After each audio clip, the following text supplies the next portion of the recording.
Hello everyone, and today we're going to be doing something a little different from the usual World War II stuff. We're going to be talking about Magic the Gathering, in particular MTG Arena. Now, if you don't know what Magic the Gathering is, I would definitely recommend that you should check it out because it's a fantastic card game slash board game.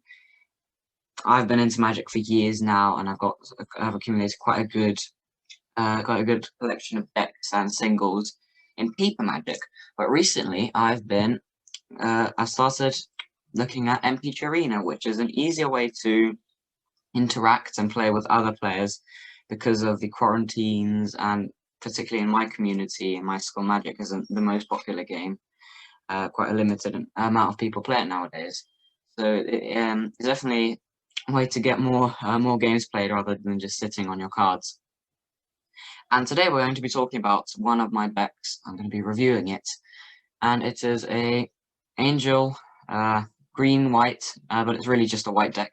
There's only a couple of green cards, so really mono white. Angel Life-gain Deck. So this is really my main deck. It's historic, so you can't play it in standard because it's got some older cards. But as you can see, the point of the deck is to crack out a massive board of angels, then ideally pump them with a card like Righteous Valkyrie, if I was to analyze it, I would say this is really the keystone of the deck. It's a 2/4 with flying for 3 mana. Whenever another angel or cleric enters the battlefield under your control, you gain life equal to the creature's toughness, which is nice, but the main ability here is as long as you have at least 7 more life than your starting life total. So normally 27 unless you're playing some other formats. Creatures you control get +2/+2, which is mainly going to be angels. I'm considering there's a lot of life gain engine in here, which I'll go over later. You're often going to be above 27 HP, and that's when this is going to kick in. And while you're getting this big board of angels, you're also going to gain a load of life and essentially just overwhelm them in the air. So I've talked about Righteous Valkyrie. Another big angel in the deck is Resplendent Angel. It's just a 3/3 with flying for 3 mana. And at the beginning of each end step, if you gain 5 or more life this turn, create a 4/4 white angel creature token with flying and vigilance. Of course, because this is a life gain deck, there's quite a high chance that you will have this 5 life, and then you're creating a 4/4 angel with flying and vigilance, which is quite powerful. It also has the added ability of 6 mana against 2/2 and lifelink, which is quite pricey, and you only really use that late game if you don't have much else to do with your mana. And this is often the case, say you have a Bishop of Wings, which is also important for the deck. Whenever an angel enters the battlefield under your control, you gain 4 life. I have this in paper Magic as well. And whenever an angel creature dies, you get a 1/1 spirit token in compensation. Obviously, the main ability here is the 4 life. And so you have a Bishop of Wings, and then also a Soul Warden, which is a very old, very basic card. Whenever another creature enters the battlefield, you gain 1 life. And what's good is this counts for your opponent's creatures as well. So early game Soul Warden turn 1 could be quite powerful with all the life gain. And if you do have a Righteous Valkyrie active, it could become a 3/3, which is also potentially an attacker that's not what's necessarily designed to do. So you have 2 of these, and you play a Resplendent Angel, you gain 5 life. At the end of that turn, you're going to get one of these 4/4 angels, and you're going to gain another 5 life. And hopefully next turn there'll be something similar. So from that one exchange, you've got 7 power on the board, with 7 flying damage, flying power, and 10 life. As for some of the smaller cards, we've got Alseed of Life's Bounty, which I just like to play as a utility card. You often get it early game, so you just have a 1/1 lifelinker. I like to get some early damage to my opponent. And its ability is tap 1, sacrifice Alseed of Life's Bounty. Target creature or enchantment you control gains protection from the color of your choice until end of turn. So that can be whether you do this in response to a sort of removal spell, or if you're doing this in response to a block and essentially make a creature unblockable, kind of, prevent damage. So it's useful. And again, with a Righteous Valkyrie, even this 1/1 can become a 3/3 lifelinker, which is also also a potential attacker. Speaker of the Heavens. Now this is an odd one because I'm only running 1. I might exchange some later.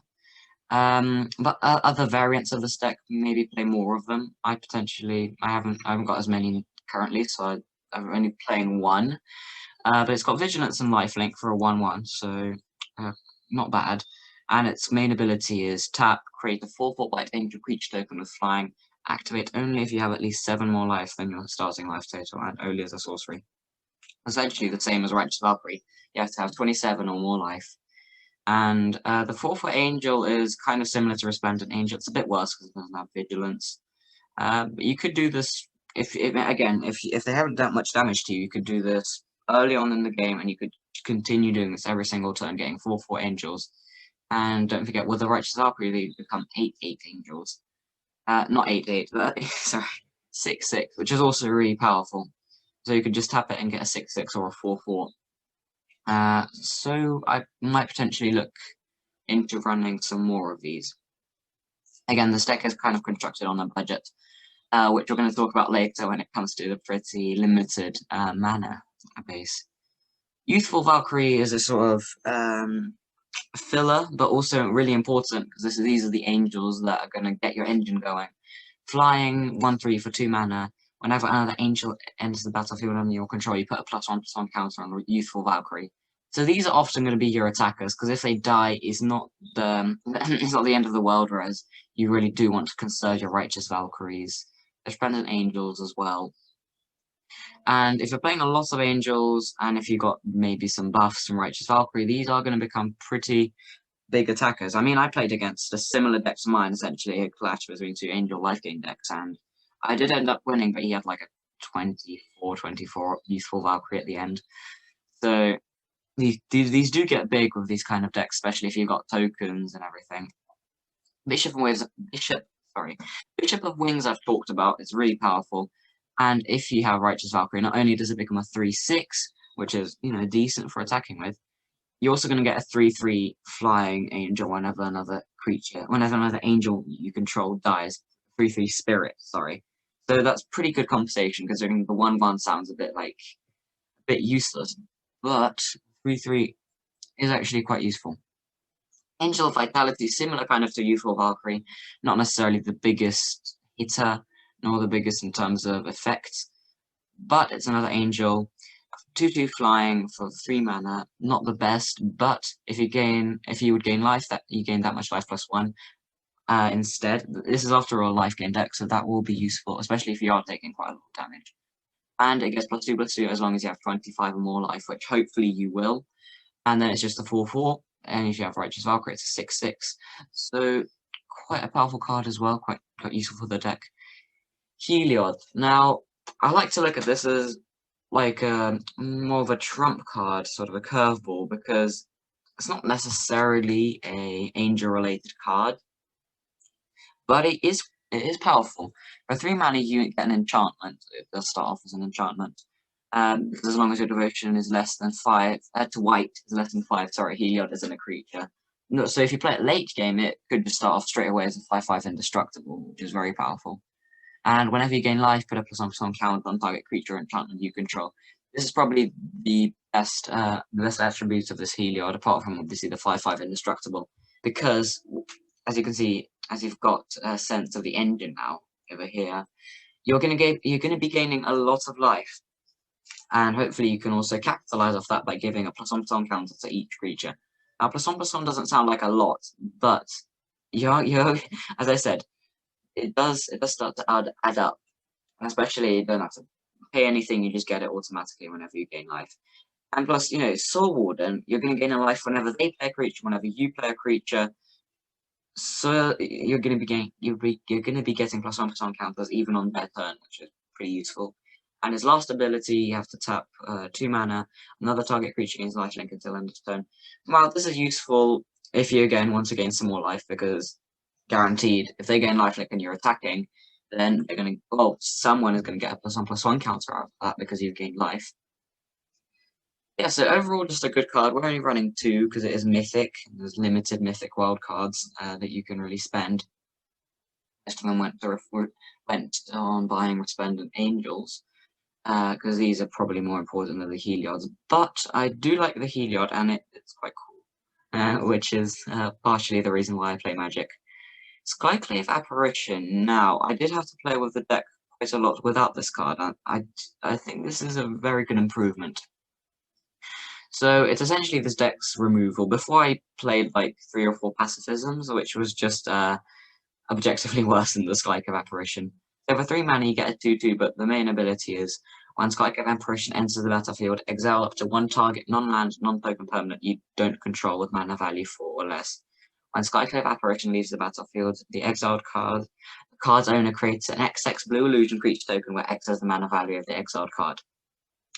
So essentially you get to destroy or even better exile the card, and unlike some enchantments like Banishing Lights, there's one that comes to mind where you kind of exile it, it goes under, at least on the animation, it goes under the card that, like the Spectral Apparition or the Banished Light.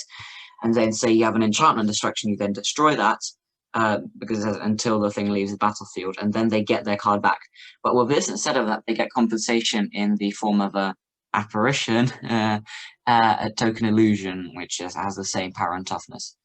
But, you know, more competitive decks don't usually use creatures just for the power and toughness. They like to use them for abilities, and getting a vanilla XX instead of, you know, your creature, which was probably key to your deck, is definitely a lot worse. So, Skyclave Apparition, I would definitely like to include a few more than just 2 into the deck, because this is a main source of removal. Well, it would be if I had more. And yeah, definitely a staple card to run, because the one issue that I do have with this deck, well, there's a few, but the main issue is that it has very little ways of dealing with big threats, and especially threats that counteract the engine of the deck. So like blue control decks or something like that, it's hard to come up with a specific thing. We don't have, you know, we don't have any burn, we don't have any counters, because we're just not playing those colors. So we have to settle for before pacifisms, which is just not really the sort of card you want to be playing, or the Skyclave Apparition, which is not only as a creature, you're also going to get the removal aspect. Now it is mana value 4 or less, which is kind of limiting, but I think it would tend to be quite a useful card in most situations. So important for the deck. Now, here we come to Collected Company. As you would have noticed, every single creature in the deck has a mana cost of 3 or less. Now, partially because that's just how it worked out, but also because this is a really good way to get creatures from your deck, from the top of your deck, straight onto the battlefield. And for 4 mana, and it's also the only green card in the deck, and that's why I said it's really a mono-white deck. So for 4 mana, you can play at instant speed, which I normally play as a sorcery, but it is quite interesting. Look at the top 6 cards of your library, up to 2 creature cards with mana value 3 or less from among them onto the battlefield. The rest on the bottom of your library in any order. So if I don't make any changes to the deck currently, then I can play any of the creatures in the deck as long as they're in those top 5 straight onto the battlefield, because all of them have mana value 3 or less. And you often will have a lot of creatures on top of your deck, and it is useful to get some of them onto the battlefield, and especially because you have lots of triggers like Soul Warden and Bishop of Wings. So a very important card for the deck, and that's why I'm running green rather than just keeping it simple and mono white. Settle the Wreckages are sorts of bailouts from a difficult situation. Instant speed, it's a board wipe. Exile all attacking creatures target player controls. That player may search the library for that many basic land cards, put those cards onto the battlefield tapped, then shuffle. I'm going to tell it doesn't say shuffle their library, but I guess it doesn't matter, because that's what I'm used to reading. So not only it doesn't really destroy exiles, which is even better when it comes to Magic, because, you know, graveyard recursion decks can't really do anything about exile. And yeah, it's not exile all creatures, it's exile all attacking creatures target player controls. So it won't destroy your board as well, it'll only destroy his board. So I haven't been playing this card for as long a time as some of the other cards, but I haven't come into that many situations where it's been particularly useful. because it is quite expensive, and it's but I'm sure that theoretically this board wipe is going to be a lifesaver and definitely really annoying, because I played against these kind of decks. I've been like one time I played and I got board wiped 3 or 4 times, and it was really how should I put it? Really irritating. Let's leave it at that. So maybe we can put in more Cecil Wreckages, but honestly, I'd rather just get more Skyclave Apparitions or potentially Speaker of Heavens. Now, the mana base. This is the thing that's probably objectively not great about the deck. We're running, I think, 21 lands, 14 plains. I just went with 2 different designs. 6 forests and just 1 actual rare land, Temple of Plenty. So when I was slowly assembling this deck, all the wild cards that obviously I prioritized creatures first, because all creatures and instants like collective apparition, not an instant, but you understood what I meant. It's a creature. Prioritized spells. That's what I was looking for. I prioritized them first rather than lands, and that's why I haven't actually used any wild cards to get rare lands, and we just have 1 scry land, which I guess is okay. But the deck would definitely be improved a lot with if the land base was improved. Oftentimes you turn 2 when you maybe you've kept a 2-lander with 1 plains and 1 forest, and you get screwed. You don't draw the 2nd plane, so you can't play Bishop of Wings turn 2, which is really something you're missing out on. If you do have it in your hand, it would be nice to get it out ASAP. And stuff like that, which would definitely be improved by the mana base. But I mean, it looks like we're playing too many forests, considering we're only ever going to need 1 to play Collected Company.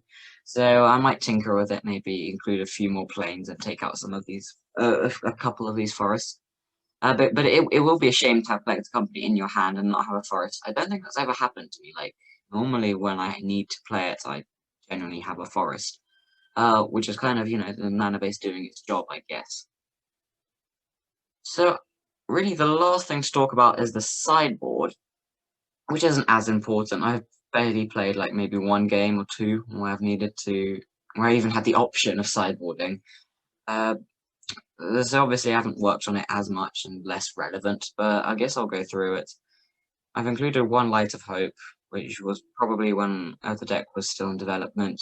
You need to gain 4 life, which could take you over that 27 mark, which is really important when it comes to Righteous Valkyrie.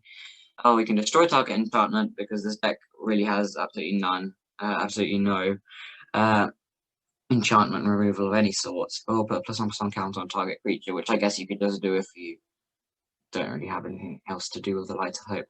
Sentinel's Eyes, you can enchant target creature, gets +1/+1 and has vigilance. Again, these cards are in the sideboard because they're not really good enough to be played in the deck. But I guess it has potential. You can also escape. And the vigilance is useful for some heavy hitters like Heliod, I guess, but also, Resplendent Angel with the buffs. Oh yeah, I guess Heliod makes sense as well. So vigilance is quite useful. Disenchant, just some more artifact / enchantment removal.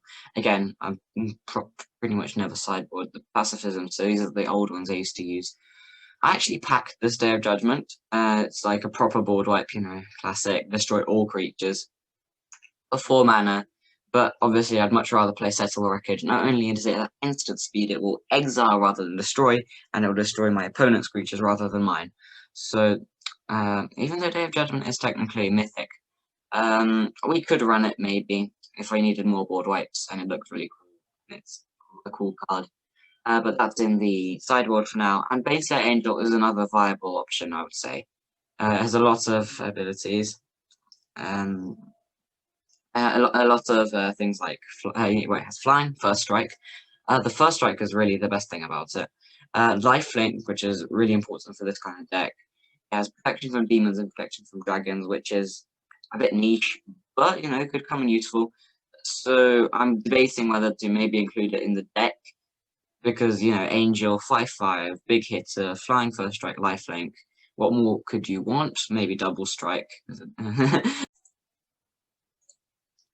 So as for any potential improvements to the deck, as I mentioned, maybe a few more Speaker of the Heavens. Definitely might want to include more Skycove Apparitions, because that's the only real way of dealing with, apart from total wreckage of threats from the opposition side, maybe more Speaker of the Heavens as well.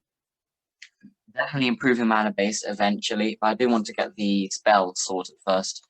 Also, Lyra Dawnbringer sprung to mind. I played against this in the match against the epic match. I had like over 700 HP or something against a similar life-gain deck, and it has flying, first strike, lifelink, and a 5/5 for 5 mana, exactly the same as the Dawnbreaker Angel.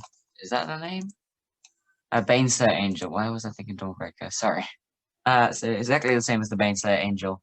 But crucially, other angels you control get +1/+1 and have lifelink. So most of our creatures are angels. So not only are they going to get +1/+1, they're going to get lifelink. And after all, this is a life-gain deck, and she has lifelink. So yeah, it's a good card all round. It is a mythic, so that's a hurdle that needs to be passed.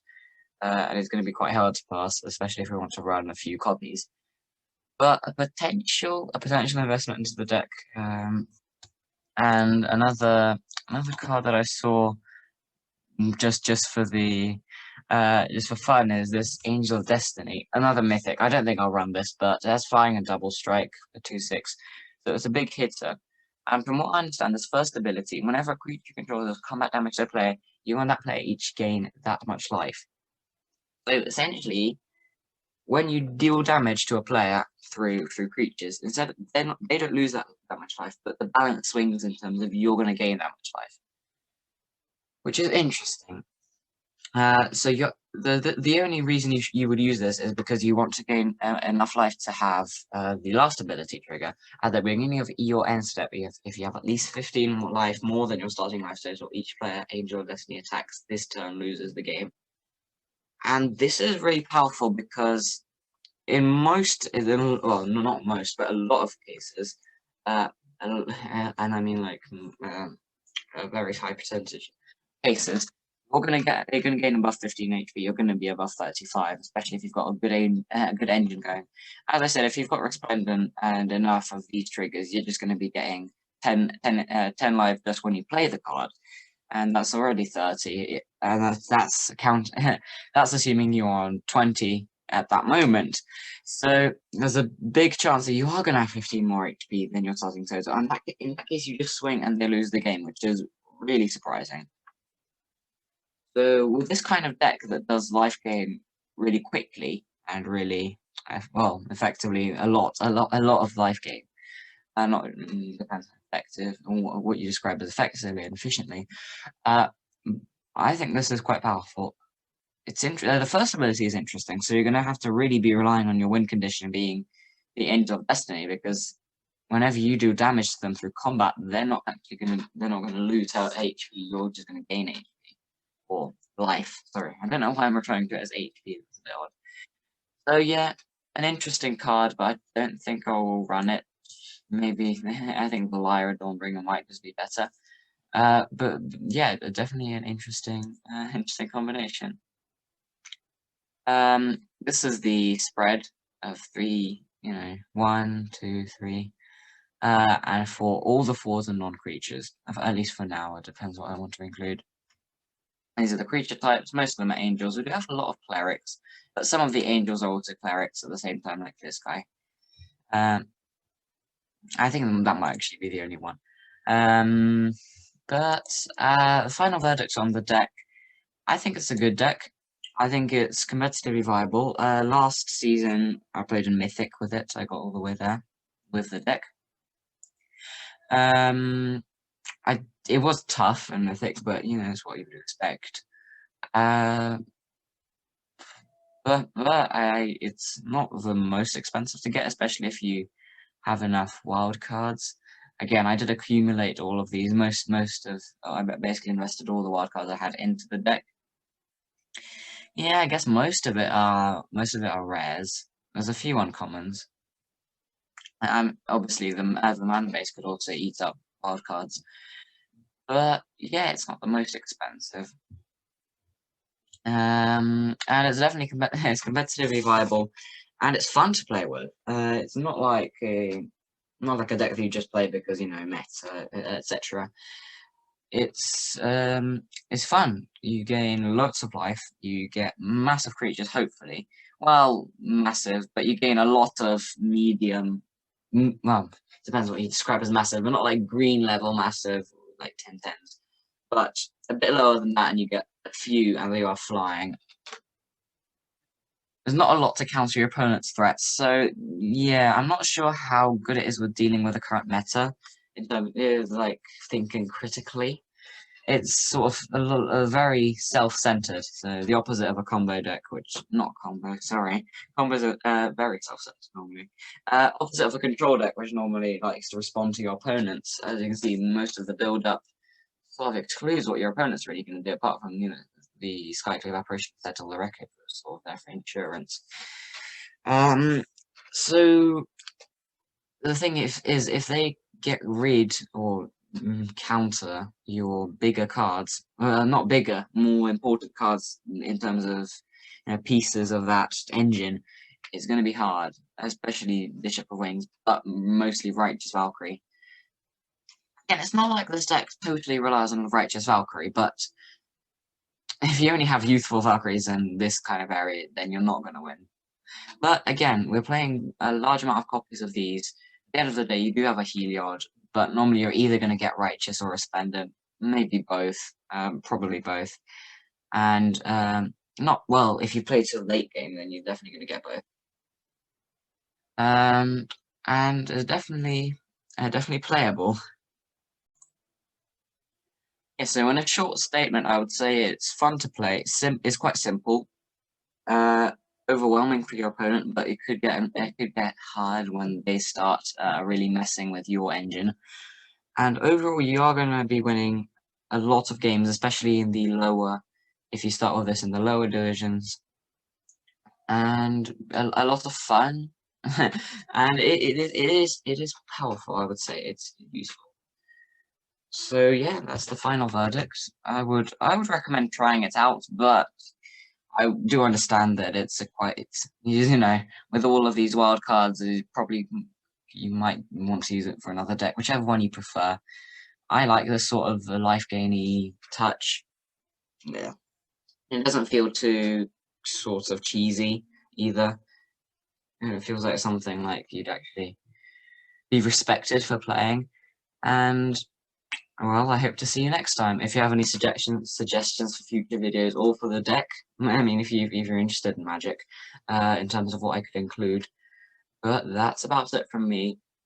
See you soon for some, hopefully, if I have time, some Hoi 4 videos, which I will be recording in a few weeks. Bye. See you next time.